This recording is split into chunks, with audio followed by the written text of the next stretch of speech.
Salut à tous, bienvenue dans cette nouvelle session de Millennials Fortunes Education.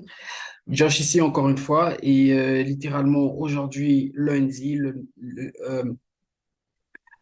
le 9 octobre, j'y arrive, ok? Et quasiment nous allons jeter un coup d'œil sur le calendrier économique bien avant tout et ensuite on va revenir sur notre MetaTrader pour voir qu'est-ce qui est en train de se passer sur nos charts. Alors, si c'est votre toute première fois de nous rejoindre, n'hésitez pas de cliquer dans le coin bas droit de votre écran sur la petite cloche de notification pour tout le temps être notifié à chaque fois que nous avons une nouvelle vidéo mise en ligne. Et bien sûr, sans oublier de vous abonner, OK? Alors, sans plus tarder, on va y aller. OK. On va commencer avec, bien sûr, notre calendrier économique. OK. Vous pourrez bien sûr obtenir ce calendrier économique à partir du site de notre courtier, tdmarket.com. Et voilà. Alors, comme je l'ai dit qu'aujourd'hui, lundi, le 9, on va commencer par là. Nous n'avons pas grand-chose aujourd'hui. Ce sera une journée plutôt technique, OK, comme vous le constaterez. C'est une journée plutôt technique. Dans la journée de demain mardi, quasiment, apparemment, il n'y a pas grand-chose également, à part le discours de la présidente de la Banque centrale européenne, Christine Lagarde, à 14 heures juste demain. Donc, on va garder un œil dessus. Voilà tout pour la journée du mardi. Ensuite, le mercredi, nous avons quasiment... Le mercredi, nous avons le PPI, OK, à 14h30. Donc, on va garder un œil dessus. Et voilà tout pour le mercredi. Donc, lundi, mardi, mercredi, ça sera des journées plutôt techniques, OK? Et le jeudi, voyons voir ce que nous avons le jeudi. Jusque-là, pas grand-chose. À 8 heures juste, nous avons le Manufacturing Production. À la même heure, nous avons le GDP month to month. Et bien sûr, le GDP sur les 3 mois. OK? Donc, ça sera sur la zone britannique. Donc, le pound, le British pound sera affecté par cette annonce. OK? On va garder un œil dessus. À part ça, voyons voir ce que nous avons. Voilà. Nous avons quasiment le CPI month to month. Donc, nous avons l'inflation sur la zone américaine à 14h30 le jeudi. Très, très important, OK? Parce que ça va nous montrer le taux d'inflation dans la zone américaine. Donc, le marché sera très, très volatile à cette heure-là, OK? À 14h30 le jeudi. Donc, toutes les paires avec le dollar, espérez avoir du mouvement sur toutes les paires avec le dollar américain le jeudi à 14h30. Donc, on aura vraiment, vraiment de volatilité à cette heure-là. Et à 17h juste, nous avons le crude oil stock change, comme d'habitude. Et à 23h45, nous avons le Electronic Card Retail Sales sur le marché néo-zélandais. Donc, le dollar néo-zélandais sera affecté par cette annonce. OK? Et voilà. Dans la journée du vendredi, pour finir, le vendredi, voyons voir ce que nous avons. Sur le CHF, nous avons le PPI. OK. On va garder un œil dessus.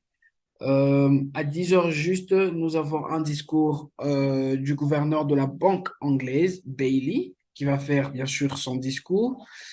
Là, c'est à 10 heures juste dans la journée du vendredi. Et quasiment à 15 heures juste, nous avons un autre discours de Christine Lagarde. OK. Donc, toute la zone européenne sera affectée par cette annonce, enfin par ce discours. On va suivre ce discours de près pour entendre ce que... Voilà. Ceci étant dit, on va transitionner sur notre MetaTrader pour voir qu'est-ce qui est en train de se passer. Et voilà. Donc, on va jeter un coup d'œil sur 4 paires aujourd'hui. On va commencer avec USD-CHF, transitionner sur AUD-GPY, ensuite aller sur EUR and EUROCAD. OK? Alors, on va commencer avec USD-CHF. Alors, USD-CHF, vous allez remarquer que nous avons eu ce mouvement haussier là. OK? Nous avons eu notre mouvement haussier. Et là, nous sommes en train d'avoir, bien sûr, cette correction-là. OK? Donc, quasiment cette correction. Voilà, cette correction, elle est en train de nous indiquer que potentiellement, nous aurons cette continuation-là du mouvement. Alors, tout ce que nous voulons voir, c'est que le prix puisse descendre encore un tout petit peu parce que le prix, là, il nous a déjà donné un nouveau bas. On va voir le prix descendre encore un tout petit peu avant, bien sûr, d'anticiper un achat. Donc, sur USD-CHF, nous avons quasiment un bon setup qui est en train de venir. On va juste essayer d'être un tout petit peu patient et voir comment est-ce que le prix va se développer là, OK? Donc voilà, avec USD-CHF. Ensuite, nous avons AUD GPY.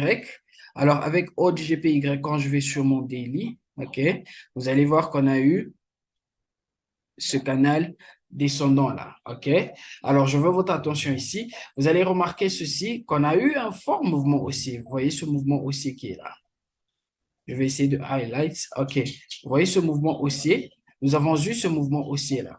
Alors, ceci peut être la grande correction qui est en train de se développer. OK?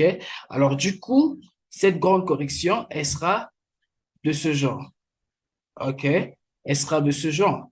Donc, du coup, avec ceci, nous sommes en train d'attendre que le prix revienne à la baisse pour tester ce bas, OK? Et nous donner un nouveau bas avant, bien sûr, d'anticiper un mouvement haussier. Ce qui veut dire que nous avons potentiellement une bonne opportunité de vente, OK? Et bien sûr, vous allez remarquer que le prix a été break, enfin, je veux dire, notre canal descendant a été brisé. Donc, on a eu un breakout de la structure. Là, je suis toujours sur le daily, OK? Et là, le prix est maintenant en train de se retracer. Le prix s'est retracé jusque dans nos zones faibles. Là, je vais transitionner sur le H4. Voilà. Vous allez voir que le prix a break notre trend line et ensuite, il s'est maintenant retracé jusque dans nos zones faibles. Donc, potentiellement, on a une opportunité de vente, OK? Donc, il se peut que nous ayons une opportunité de vente sur ODE GPY, OK? Donc, on sera un tout petit peu patient et voir ce qui va se passer sur ODE GPY, OK? Ensuite, nous irons sur Eurocad, OK? Nous irons sur Eurocad. Voilà, parfait. Eurocad. On a discuté de Eurocad la semaine passée. OK? Un très, très bon mouvement. On a eu notre mouvement haussier. Et bien sûr, là, nous avons eu quoi? Nous avons eu cette correction. Alors, comme je l'ai dit la dernière fois, on était en train d'attendre ce breakout. On voulait voir le prix nous donner ce breakout de ce canal descendant là. Et maintenant, vous allez remarquer en fait que le prix est en train de se retracer. Donc, une fois que le prix va se retracer dans nos zones faibles, OK, ce sera une opportunité très claire de faire quoi? D'acheter, bien sûr, l'euro contre le dollar canadien. Donc, très simple comme mouvement, ça sera un très, très bon trade. Si le prix revient, si le prix revient dans nos zones faibles, cette zone coïncide bien sûr avec un niveau de support. OK? Si le prix revient jusque-là, ça sera une très, très bonne opportunité pour nous d'achat. Donc, on va garder Eurocad à l'œil et voir bien sûr ce qui va se passer. OK? Ensuite, pour finir, nous avons EuroOD. EuroOD également, nous avons ce canal descendant, comme je l'ai mentionné la semaine passée.